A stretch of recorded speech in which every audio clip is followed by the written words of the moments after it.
Bishop Franco മുളയ്ക്കനെ arrest ചെയ്യുന്ന കാര്യത്തിൽ ഏകദേശം ഉറപ്പായി. അന്വേഷണ സംഘത്തിന്റേത് തന്നെയായിരിക്കും അന്തിമ തീരുമാനം. ചോദ്യം ചെയ്യൽ അവസാനിച്ചു കഴിഞ്ഞാൽ ഉടനെ അറസ്റ്റ് ചെയ്യാനാണ് നീക്കങ്ങൾ നടക്കുന്നത്. ജലന്ധർ ബിഷപ്പ് ഫ്രാങ്കോ മുളയ്ക്കനെ അറസ്റ്റ് ചെയ്യുന്നതിൽ നിയമ തടസ്സമില്ലെന്ന് DGP ലോക്നാഥ് ബെഹ്റയും വ്യക്തമാക്കി. മുൻകൂർ ജാമ്യാപേക്ഷ കോടതിയുടെ പരിഗണനയിലിരിക്കുന്ന സാഹചര്യത്തിലും ബിഷപ്പിനെ അറസ്റ്റ് ചെയ്യുന്നതിൽ നിയമ തടസ്സമില്ല.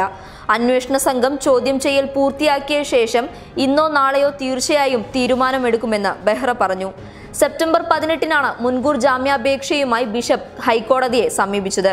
എന്നാൽ കോടതി ഇത് പരിഗണിക്കുന്നത് സെപ്റ്റംബർ 25-ലേക്ക് മാറ്റിയിരുന്നു. കന്യാസ്ത്രീയിൽ നിന്നും പരമാവധി തെളിവുകൾ സ്വീകരിച്ചിട്ടുണ്ട്. രഹസ്യമൊഴിയും രേഖപ്പെടുത്തിയിരുന്നു. ഈ സാഹചര്യത്തിൽ അറസ്റ്റ് അനിവാര്യമാകുമെന്നാണ് സൂചന. ഏറ്റുമാനൂരിലേക്ക് കൊണ്ടുപോകുന്ന ബിഷപ്പിനെ കോടതിയിൽ ഹാജരാക്കിയാൽ സബ് ജയിലിലേക്ക് തന്നെ മാറ്റാനും സാധ്യതയുണ്ട്. ബിഷപ്പിന്റെ വിശദീകരണം തൃപ്തികരമല്ലെന്ന വിലയിരുത്തലിലാണ് അന്വേഷണ സംഘം.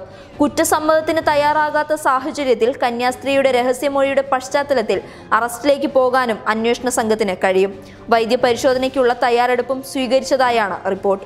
ഇന്നലെ കന്യാസ്ത്രീയുടെ രഹസ്യമൊഴി ന്യായീകരിക്കുന്ന തരത്തിലുള്ള നിരവധി തെളിവുകൾ ചോദ്യം ചെയ്യലിൽ നിന്നും ലഭിച്ചുവെന്നും ഇവരുടെ പല ചോദ്യങ്ങൾക്കും ജലന്ധർ ബിഷപ്പ് ഫ്രാങ്കോ മുളയ്ക്കലിന് മറുപടി ഇല്ലായിരുന്നുവെന്നും അന്വേഷണ സംഘം വ്യക്തമാക്കി. News desk public Kerala.